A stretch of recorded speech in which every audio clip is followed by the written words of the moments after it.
Hey Travis, is this a good time? Hey there, Emily. Sure, I'm good right now. First off, I'm glad to hear you were released from the hospital. Thanks, it's great to be out. And you're coming back home tonight, right? Yep, I'm actually almost at the station already. That's great. I should be getting there right on schedule at about 4:30. I'll come and pick you up. Thanks, Emily. Seriously though, collapsing on the job from overwork? That's just insane. When I heard that you were taken to the hospital in an ambulance from your office, I thought I was gonna have a heart attack. And that's not even your regular assignment. You were only transferred from the main office temporarily because the branch office was short-staffed. And here I am, your fiancé, unable to come and see you because you're so far away. I feel so bad I haven't been able to support you, Travis. You don't need to feel bad about anything, Emily. I'm sorry I made you so worried about me, but I'm fine now. I'll be going back to my regular duties at the main office next week, so I'll be able to relax and get back into the swing of things at my own pace. Plus, I think this experience has given me some great insights that the company can use going forward related to creating a positive working environment. So when I think about it, there are actually plenty of silver linings to me being in the hospital. Oh, Travis, you're such an optimist. Oh, and by the way, there was something my dad wanted to ask you about. Yeah, what is it? He wants to know if you have some free time tomorrow? Yeah, I don't go back to work until next week, so tomorrow should be fine. Apparently there's something he wants to ask you to do before you go back to your regular job at the main office. Really? Any idea what it is? He said he'll give you all the details when he sees you tomorrow.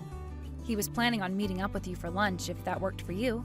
Sure, that'll be fine. When should I head over there? Around 11:30 or so? Yeah, that sounds good. I'll let my dad know you're coming.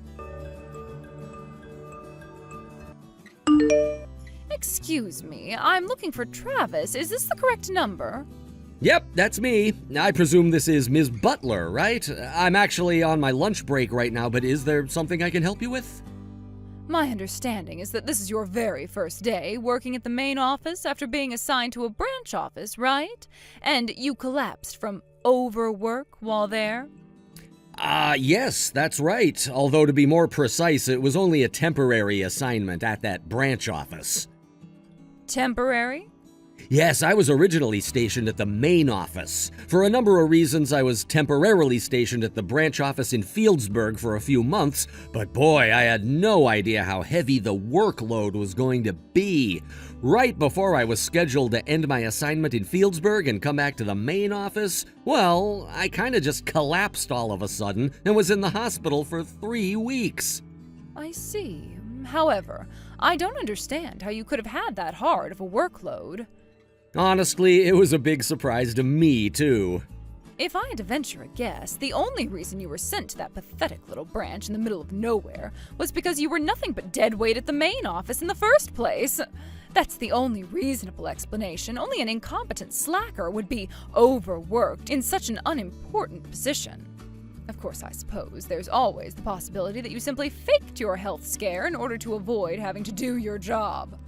No, I wasn't faking it. I was actually pretty sick. They wouldn't have kept me there for 3 weeks before releasing me if that weren't the case. In any case, it seems as though you managed to spend your entire morning simply going around and talking with the heads of each department. Do you really think someone in your low position has any need or reason to do that? I expect you to be doing your actual job in the afternoon. Hey, Travis. Well, it's been a few days. How's it going back at the main office? Are you getting along all right? Well, let's just say I had a less than pleasant encounter with a colleague. Ooh, that doesn't sound good. What happened? Do you know a female manager named Butler? Oh, yeah, I do. She got transferred to the main office from a local branch office around the same time you came back from the hospital. She's actually pretty well known around here for, well, a couple of reasons. First, getting appointed to a high-level managerial position at 38 years old, like she was, is pretty rare here. So her superiors apparently saw some sort of potential in her. But she also has a rather, how should I put this? Let's call it a strong personality. Yeah, that sounds about right. To be honest, though, we've been working together in the same office for the last several days. But I haven't really seen anything from her in either her work or personality that would merit her being placed in a high leadership position. Really? What makes you say that? So, this is something that happened on my first day back. All I had planned for that day was making the rounds and speaking to the heads of all the departments in the morning, then straightening out my desk and getting things organized in the afternoon. But once I got back from my lunch break, there was this absolute mountain of papers stacked on my desk with a note on top saying, "Get these to me by the end of the day." I mean, really? I hadn't even had the time to turn on my computer yet, so this wasn't something that I was going to be able to get done that day at all. But that wasn't even the worst part. Then I picked up some of the folders and checked their contents. It looks like Butler had started working on a bunch of it, but they were full of spelling mistakes, grammatical errors, miscalculations. It was awful. Yikes, that's not good. And the other people in the department were pretending to be working intently on one thing or another, but they weren't actually getting much done. It's like they were putting on a show. Now that you mention it, I did hear a rumor about your department. Apparently, when you walked into the office this morning, all the other people in the department started trembling. Everyone except for Butler, that is. I'd imagine that's because I did the unimaginable. The official narrative was that I had been sent over to the Fieldsburg branch as a form of unofficial punishment. No one who gets sent there ever comes back, so it was kind of like they were seeing a ghost.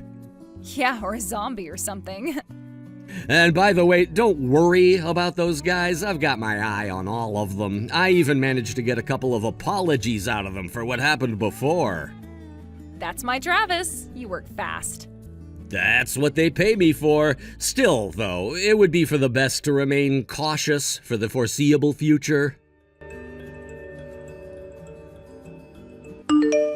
I can't say I'm surprised, Travis. You put the bare minimum effort required into the assignments you were given and spent the rest of your time playing around on your computer. Excuse me, Ms. Butler. We work on the same floor, and your desk is barely halfway across the room from mine. Can I ask why you're texting me instead of coming to my desk and speaking to me in person? Unbelievable. You really don't get that I'm trying to avoid disturbing the other employees? Nope, I really don't get it. When I saw your text, I assumed that it must have been something urgent, but that doesn't seem to be the case, so what can I do for you? What happened to the work I left for you earlier this week? If you're referring to the massive pile of folders you dumped on my desk, none of that is any of my responsibility in the first place, so I passed them along to the people you should have given them to. You did what? Furthermore, the number one priority for me for the next several days is the creation of a report from my time over at the Fieldsburg branch. Didn't you get the memo?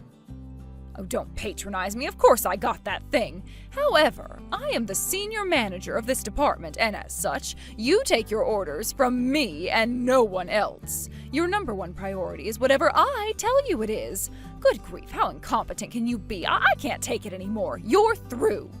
I don't need any more old men in my life just taking up space. You're fired. Old? You're 32, aren't you? Well, that's old enough for me to call you old. All right, well, I suppose you're free to see me as being old if you like, but what makes you think you can fire me? Senior managers don't have that sort of authority. What's that?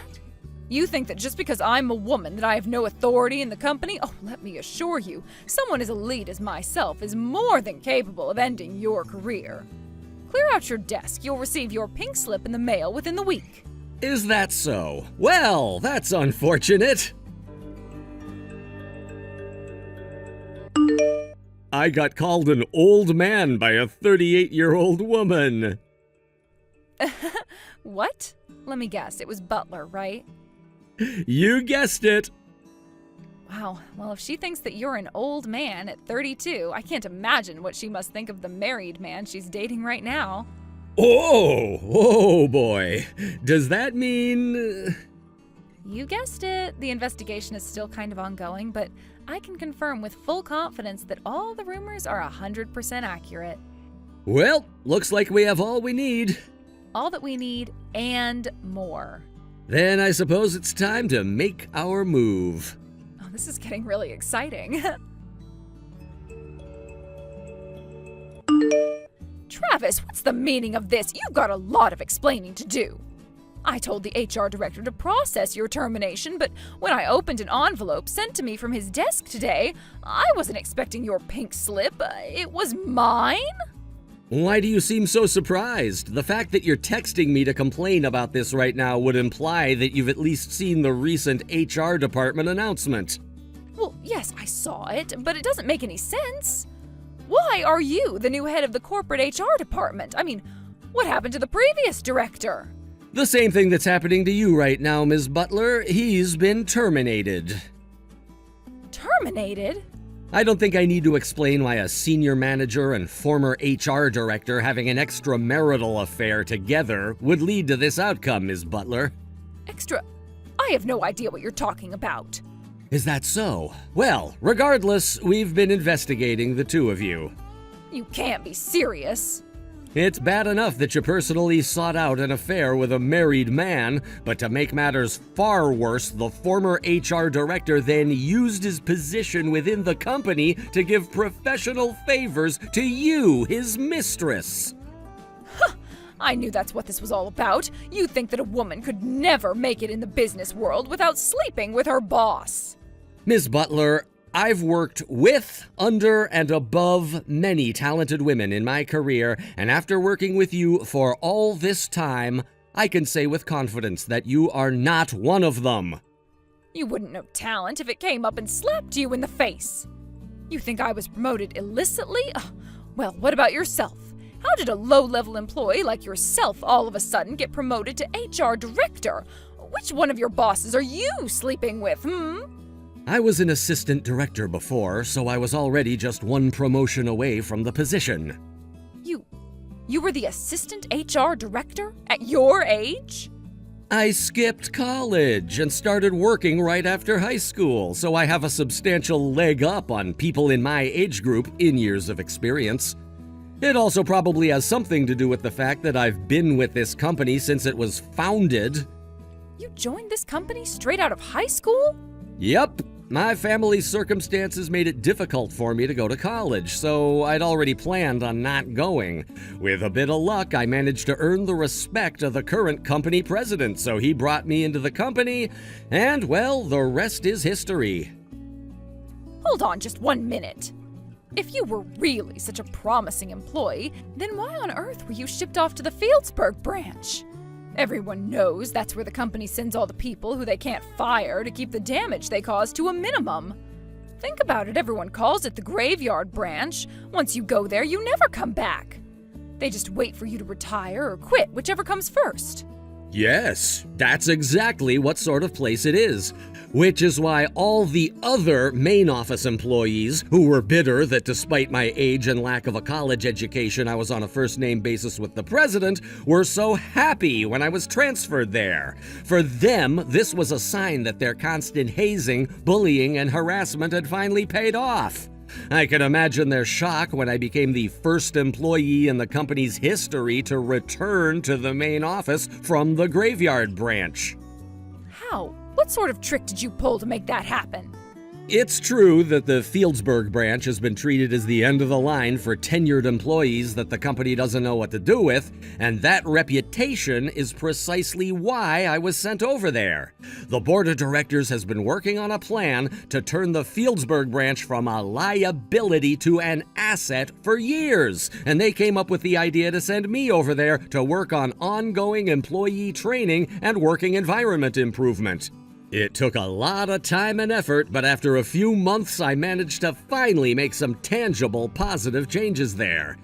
And when I say a lot of effort, I mean a lot of effort. So much so that by the end of my time there, I was so exhausted that I ended up having a health episode that took me 3 whole weeks to recover from. So, while my return was delayed by that slightly, I finally succeeded in my mission and have made my pre-planned return to the main office. But I didn't hear anything about that initiative. Oh, and by the way, when I came back to work, the company president made a special request of me. From the president himself? First, it was to find out whether the rumors of you having an affair with the former HR director were true, and once that was confirmed, to investigate whether your mysteriously rapid rise through the ranks to senior manager was a result of that affair. And now that my investigation on both points has been completed and my report submitted, the two of you have each received your well-earned punishments. Oh, this can't be happening. Are you saying that you've been watching me ever since you came back to the main office? That's precisely what I'm saying, yes. I had no idea. And with that, I've said all I had to say, and since you seem to have finally come to understand the situation, I'll go ahead and take my leave here. Enjoy the rest of your day, Ms. Butler. Wait, but this means that it's now public knowledge that I was cheating on my husband. Oh no, this is bad. Oh, very bad. What am I gonna do if my husband finds out? Oh, you're not gonna tell him, are you? Travis? Travis! Ms. Butler's behavior was utterly shocking for a married woman. Naturally, both Ms. Butler and the former HR director were divorced by their respective spouses, and they broke off their relationship as well. Also, since they had kept their illicit affair going for around 5 years, their spouses were awarded tremendous damages during the divorce proceedings. Furthermore, since the two of them were fired for cause, they both lost their pensions. Combined with the child support payments they now had to pay to their spouses as a result of losing custody of their children, they both had to take on a tremendous amount of debt. Word of their actions spread through the region, making it impossible for either of them to find a new job at the same pay grade they were at before. They had no choice but to take hourly wage positions at local businesses. This was the event that sparked the great spring cleaning of the company by the father of my fiancée, the company's president. What's more, he's been telling me lately that he wants to pass the reins of the company on to me after he retires. It really is an honor to have him think so highly of me.